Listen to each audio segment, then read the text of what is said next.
नकिता की खौफनाक आत्मा। पुजारी एक गुफा में पिंजरे के अंदर बंधे एक युवा लड़के को घेर लेते हैं। वो उनसे उसे छोड़ देने की विनती करता है और पूछता है कि वे उससे क्या चाहते हैं। एक पुजारी का कहना है कि उसका खून और मांस नकिता को जीवन देगा। तभी एक प्यारी सी युवती पिंजरे में प्रवेश करती है। वो अपनी गर्दन से चमगादड़ का लॉकेट निकालती है, डायन में बदल जाती है और लड़के को मार देती है।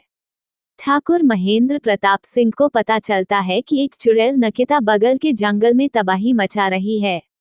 एक रात उसकी छोटी बेटी उसके पास आती है और कहती है कि गांव वालों को बाहर एक शव मिला है।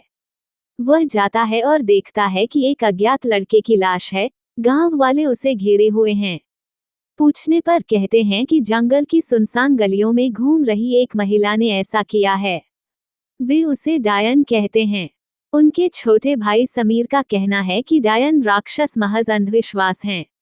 लेकिन एक आदमी का कहना है कि कुछ साल पहले जब वह पास के शहर से गांव आया तो वह रास्ता भटक गया और जंगल में भटक गया, जहां उसने एक युवा लड़की को देखा।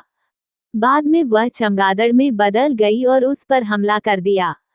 महेंद्र प्रताप ने स्वयं जांच करने का निर्णय लिया। समीर प्रताप ने डायन के शिकार पर जाने का फैसला किया। उसकी पत्नी प्रीति उसे यह कहकर मना करने की कोशिश करती है कि उसे अपनी बेटी और भतीजी के बारे में सोचना चाहिए। तभी वे नीचे जाते हैं और महेंद्र प्रताप कहते हैं कि उन्हें अपने भाई पर भरोसा है और उनके पूर्वजों ने हमेशा जरूरतमंद लोगों को न्याय दिलाने में मदद की है। वो अपने भाई को एक ओम उपहार में देता है और उसे आशीर्वाद देते हुए शुभकामनाएं देता है। जैसे ही समीर जंगल से गुजर रहा है, अपनी कार चलाते समय उसकी मुलाकात एक खूबसूरत युवती से होती है, जैसा कि ग्रामीण ने बताया था। महिला को समीर की कार में सवारी मिलती है। वे पुरानी हवेली में पहुंचते हैं जो जंगल में एक झील के पीछे स्थित है।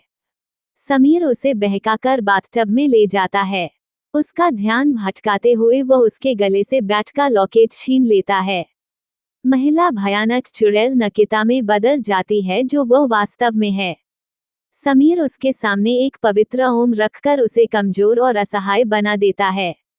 चुड़ैल को गांव के बाहरी इलाके में ले जाया जाता है और ठाकुर के आदेश पर स्थानीय लोग उसे फांसी पर लटका देते हैं। एक तांत्रिक जादूगर बाबा रात के अंधेरे में अपने अनुयायियों के साथ उसके शरीर को चुराने में कामयाब हो जाता है और उसे मंदिर में ले जाता है, जहां वह उसे एक ताबूत में रखता है और उसे एक नया शरीर देने का वादा करता है। शव ठाकुर महेंद्र प्रताप की बेटी का होगा। कुछ दिन खुशी और शांति से बीतते हैं। भाई एक साथ मौज मस्ती करते हैं और उनके संबंधित बच्चे जैस्मीन और साहिला प्रीति द्वारा प्यार से पाले जाते हैं, जो साहिला की मां और समीर की पत्नी है और जीजा की बेटी से भी उतना ही प्यार करती है। तड़के समीर अपनी भतीजी जैस्मीन को उसके बोर्डिंग स्कूल में छोड़ने के लिए मसूरी जा रहा है। जंगल के एक सुनसान हिस्से को पार करते समय कार गर्म हो जाती है और रुक जाती है। वह अपनी छोटी लड़की को उसके लिए कार में इंतजार करने के लिए कहता है और रेडिएटर के लिए पानी लाने के लिए निकल जाता है।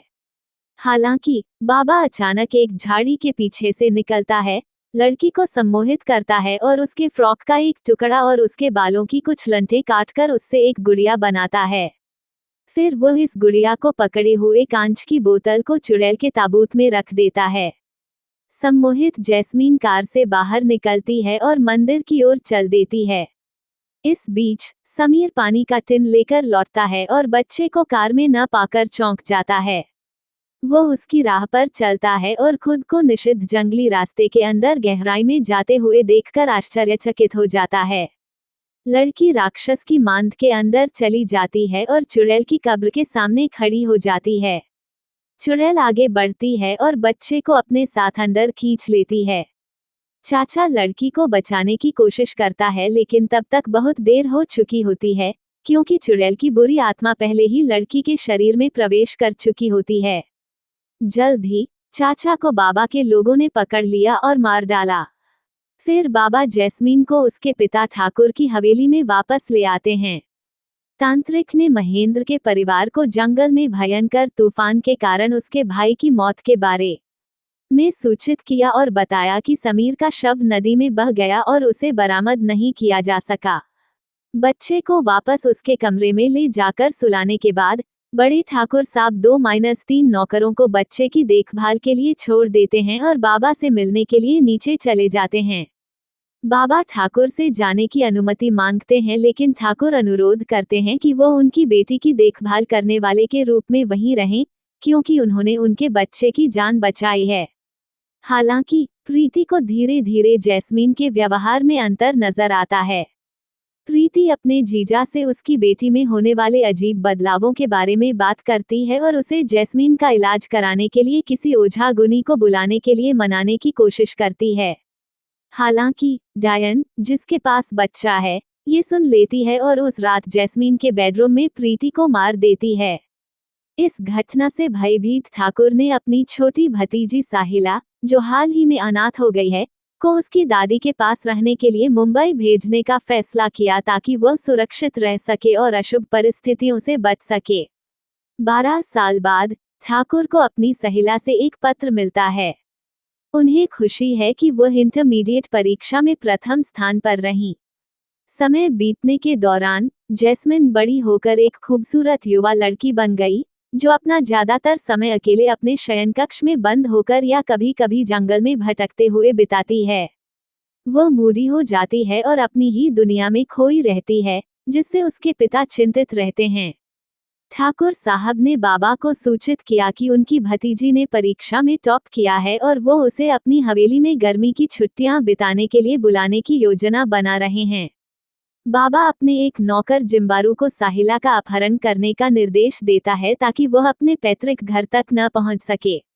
दूसरी तरफ एक आदमी साहिला की कार पर हमला करता है और उसका पीछा करता है।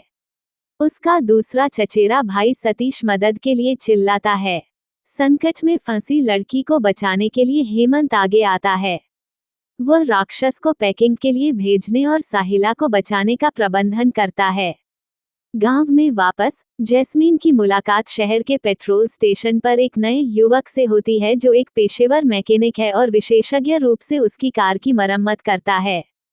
वो उससे प्रभावित होती है और उसे उस रात झील के पीछे पुरानी हवेली में आने के लिए कहती है।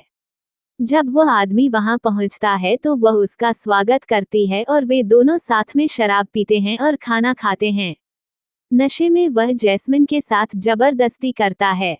आधी रात के आसपास आदमी को होश आता है और वह ये देखकर दंग रह जाता है कि जैस्मिन की आंखें पूरी तरह से भूरी हो गई हैं और लड़की अपनी पलकें बिल्कुल भी नहीं हिला रही है। वह भागने की कोशिश करता है, लेकिन फिर से बिस्तर पर गिर जाता है। तभी लड़की जाग जाती है। चुड़ैल उसे अपने वश में कर लेती है, एक चांदी का खंजर लेती है और उस आदमी को चाकू मार देती है। फिर जैस्मिन जल्दी से अंधेरे में घर लौट आती है। अगली सुबह पुलिस को उसका शव मिला, लेकिन किसी ने उसे नहीं पहचाना, इसलिए जांच रुक गई है। यात्रा के दौरान हेमंत और साहिला एक दूसरे के करीब आते हैं और वे दोनों एक साथ हवेली पहुंचते हैं। ठाकुर साहब साहिला को देखकर बहुत खुश होते हैं और जब वो कहानी सुनते हैं कि कैसे हेमंत ने उसे मुश्किल स्थिति से बाहर निकालने में मदद की थी, तो वह सुंदर और हटे कट्टे युवा लड़के से प्रभावित हो जाते हैं और तुरंत उसे लकड़ी के कारखाने में नौकरी दे देते हैं। वह हेमंत को अपने बेटे और परिवार के सदस्य के रूप में भी स्वीकार करते हैं। हालांकि हत्याएं जारी हैं। एक शाम जैस्मीन एक नशे में धुत आदमी की कार में लिफ्ट लेती है और फिर कुछ दूरी पार करने के बाद चुड़ैल की आत्मा उस आदमी की गर्दन फाड़कर उसे मार देती है। एक रात साहिला अपने पुराने बेडरूम में जैस्मीन के पास सोने का फैसला करती है और अचानक उसे अपने चचेरे भाई में कुछ बहुत ही अजीब और डरावना दिखाई देता है और वह अपने चाचा और हेमंत को सूचित करती है। ठाकुर ने अपनी बेटी जैस्मीन को मनोरोग मूल्यांकन के लिए अपने पुराने दोस्त, जो एक प्रसिद्ध मनोचिकित्सक है, के पास भेजने का फैसला किया। सम्मोहन के तहत जैस्मीन अपने अतीत की घटना को याद करती है और वो पूरी तरह से अलग व्यक्ति में बदल जाती है। उसकी आवाज बदल जाती है और वह ठाकुर के परिवार के हर सदस्य को मारने की कसम खाती है। ठाकुर पहले तो डॉक्टर पर विश्वास करने से इनकार कर देता है, लेकिन जब वह डॉक्टर द्वारा की गई रिकॉर्डिंग सुनता है तो उसे उस पर विश्वास हो जाता है जब वह उसे अपनी बेटी के बारे में बताता है। हालांकि उनके पारिवारिक रिश्ते की दोस्ती के कारण डॉक्टर युवा लड़की के साथ रहने और उसका इलाज करने का वादा करता है। डॉक्टर हेमंत को जैस्मीन के करीब होने का नाटक करने के लिए भी कहता है ताकि सच्चाई सामने आ जाए, लेकिन वे दोनों अपने प्रयासों में विफल हो जाते हैं। हालांकि एक रात जैस्मीन के शयन कक्ष से अजीब परछाइयां और धुआं निकलता देखकर डॉक्टर अंदर जाता है और चुड़ैल का विचित्र चेहरा देखता है। वह ठाकुर को चेतावनी देने की कोशिश करता है, लेकिन वह उस पर विश्वास करने से इनकार कर देता है। डॉक्टर अपनी जान बचाने के लिए घर से भाग जाता है, लेकिन हवेली से निकलते समय नौकर रघु उसका मजाक उड़ाता है।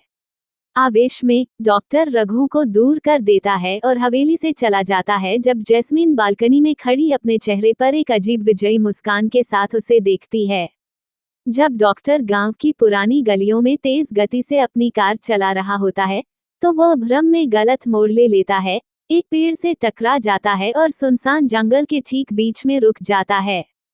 डायन, जो उसके इंतजार में लेटी हुई थी, अचानक परछाई से बाहर आती है और जब डॉक्टर मुश्किल से होश में होता है और बड़ी चकित आंखों से उसे देखता है, तो वह उसके शरीर में छेद कर देती है और उसे मार देती है। मरने वालों में नौकर रघु अगला है। वह तब मारा जाता है जब चुड़ैल के डर से वह हवेली जाने के बजाय रात में कारखाने में सोने का फैसला करता है। फिर हेमंत और साहिला सतीश के साथ हत्याओं पर चर्चा करते हुए बाबा का विषय सामने लाते हैं। हेमंत साहिला के साथ बाबा के पीछे चलने का फैसला करता है। वे दोनों उसका वीराना तक पीछा करते हैं, लेकिन वे पकड़े जाते हैं और साहिला को पता चलता है कि उसके पिता समीर प्रताप जीवित हैं। घटनाक्रम में सतीश शाह वीराना पहुंचते हैं और उन सभी को बचा लेते हैं। अब समीर युवाओं के साथ सीधे अपने भाई के घर जाता है। ठाकुर साहब अपने प्यारे भाई को स्वस्थ देखकर बहुत रोमांचित हैं।